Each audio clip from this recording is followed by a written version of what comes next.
Wars do not end when the guns fall silent.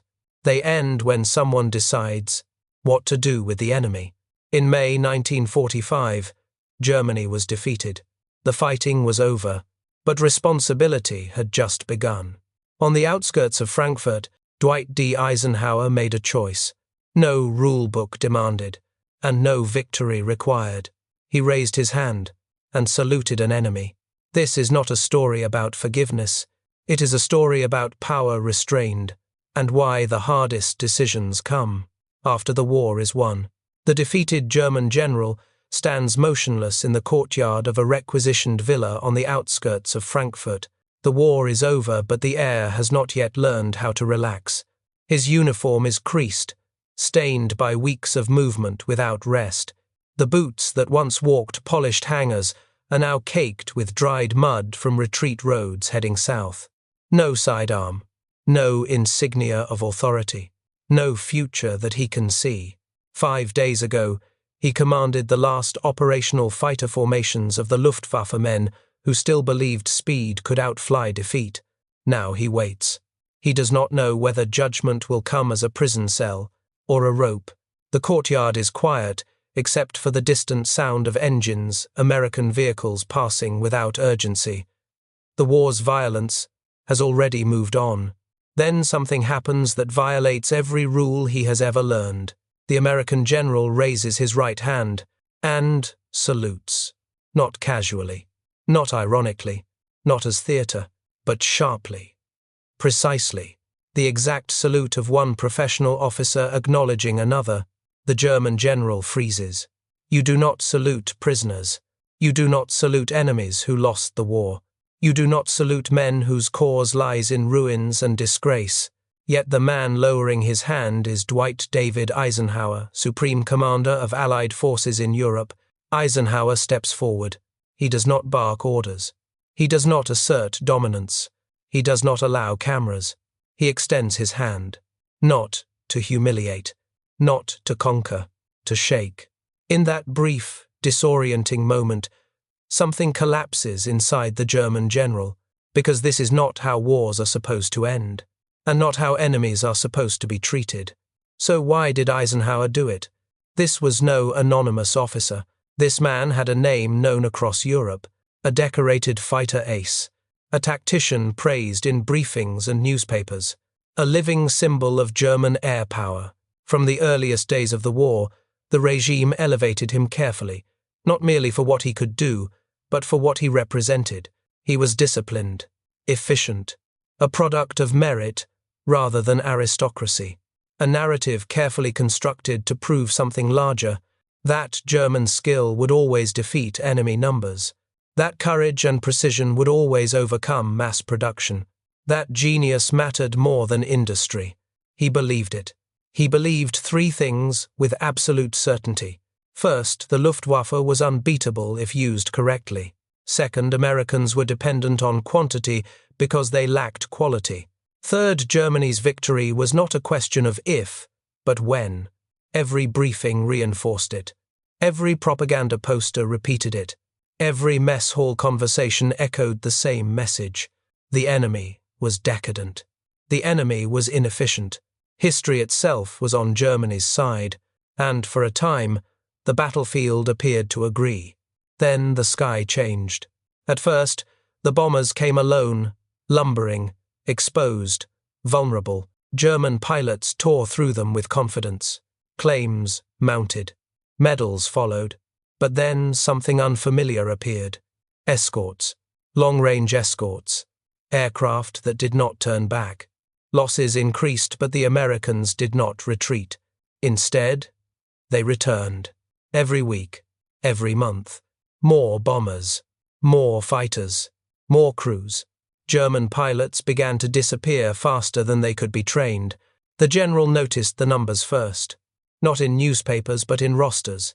Squadrons that once flew with veterans were now filled with boys. Fuel allocations shrank. Maintenance standards slipped. He filed reports. Warnings. Proposals for reform. They vanished into ministries that no longer functioned. The problem was not bravery. It was arithmetic. The United States did not fight wars with heroes. It fought with systems. Factories replaced aircraft faster than they were destroyed. Training pipelines replaced pilots faster than they were killed. Losses were absorbed, not emotionally, but structurally.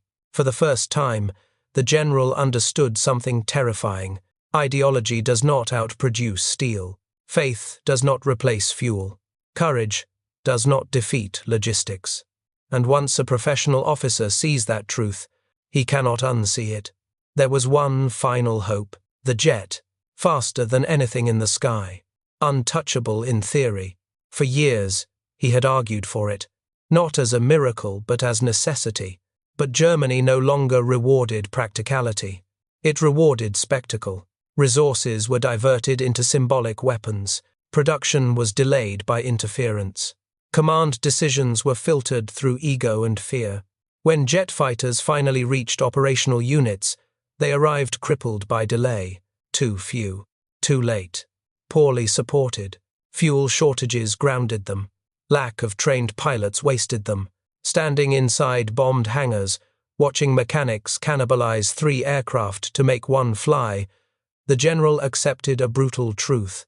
A revolutionary weapon cannot save a collapsed system, and no technology can redeem a cause that has already lost its moral foundation. The surrender does not arrive with speeches. There is no last stand, no heroic collapse. Only orders. Assemble, disarm, wait. American infantry arrives young, alert, professional. They move efficiently. They do not gloat. They do not shout.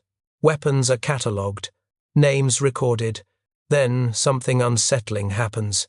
The Americans already know him. They carry photographs, dossiers, notes written long before his capture. He is not merely a prisoner. He is an asset, which raises a far more frightening question. Why are they keeping him alive? There is no interrogation room, no bright lights, no threats. Instead, a meeting, a simple room, 2 chairs, no desk between them. Eisenhower sits across from him, not as a conqueror, but as an equal, aviator to aviator. They talk about engines, about fuel mixtures, about tactics. The German general waits for the trap. It never comes. Then Eisenhower asks the question no one else ever dared ask. Do you still believe in what you fought for? Not how well he fought, not how many aircraft he destroyed, but why? For the first time in years, the general has no prepared answer. The newspapers come later. Photographs, camps, mass graves. No commentary, no slogans, just proof. He searches for exaggeration, for enemy fabrication. There is none. This was not chaos. This was policy. And then the realization that shatters him completely. He did not know everything, but he knew enough. Enough to ask questions, enough to doubt. He chose not to. That night, every excuse collapses. Eisenhower does not absolve him. He offers something heavier: responsibility. Another war is forming. Jet warfare is inevitable. The Soviet Union is rising. Knowledge can prevent catastrophe or enable it. Mercy, Eisenhower explains, is not kindness. It is obligation. The debriefings last weeks. They are not interrogations. They are conversations. The general explains German doctrine, its strengths and fatal flaws. He listens, truly listens to how democracies fight wars. Messy, decentralized, adaptive. Where questioning orders is not treason, where leadership is distributed, where systems matter more than brilliance. Slowly, something changes. Years later, 2 old men sit quietly. No uniforms, no medals.